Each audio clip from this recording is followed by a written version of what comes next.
안녕하세요. 2월 11일 목요일 3분 만나의 말씀으로 하나님과 동행하시길 주님의 이름으로 축복합니다. 오늘 말씀은 회개의 삶이라는 제목으로 말씀을 증거하고자 합니다. 예수님께서는 어제 3분 만나의 본문이었던 12장 마지막 단락에서 회개의 기회가 박탈당하는 그 종말의 때가 이르기 전에 회개할 것을 촉구한 것에 이어 오늘 말씀 13장 1절로 9절까지의 말씀에도 하나님의 심판이 임할 것과 또 심판이 이르기 전에 회개할 것을 촉구하시고 계십니다. 예수님은 그 당시에 실제로 있었던 사건인 빌라도가 갈릴리 사람을 학살한 사건을 1절에 이야기하시고 또 실로암 망대가 무너진 사건을 예를 들어 설명하고 계십니다.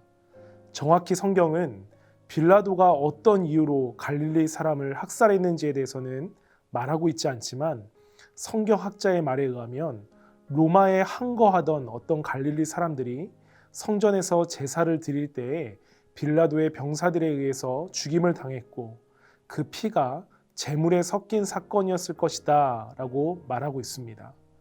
또 실로암 망대 사건은 기온에서 예루살렘으로 공급된 그 물을 저장하는 저수지를 지키기 위해 역시 빌라도가 성전 자금을 유용하여 세워놓은 것으로 이 망대가 무너져서 18명이 죽음을 당한 이야기를 하고 있는 것이죠.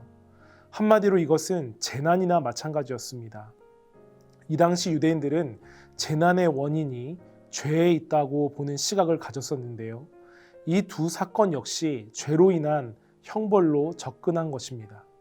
그러나 예수님의 접근 방식은 무엇이었습니까?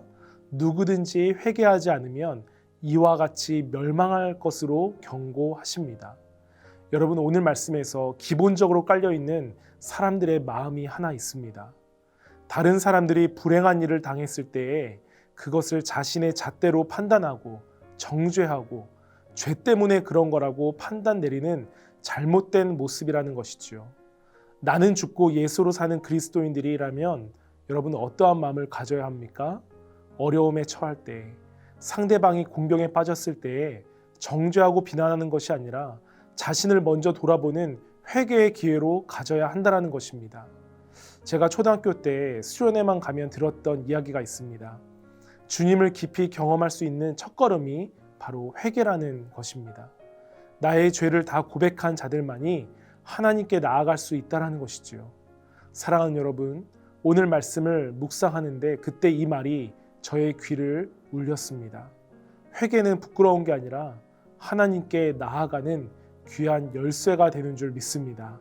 오늘 하루 살아가실 때에 누군가를 정죄하는 모습이 아닌 나의 모습을 돌아보고 회개하는 삶으로 하루를 살아가시면서 주님과 깊이 교제하며 연합하게 되길 주님의 이름으로 축복합니다. 기도하겠습니다. 하나님 아버지, 감사를 드립니다. 오늘 누가복음 13장 1절로 9절까지의 말씀을 통하여 하나님, 우리의 자신을 먼저 돌아보게 하시고 나의 잣대로 누군가를 판단하고 정죄하는 것이 아니라 먼저 나의 모습을 돌아보며 주님 앞에 회개할 수 있는, 그래서 주님께 나아갈 수 있는 그 열쇠를 획득할 수 있는 우리 오늘의 삶이 될 수 있도록 은혜 베풀어 주시옵소서. 감사드리며 예수 그리스도의 이름으로 기도하옵나이다. 아멘.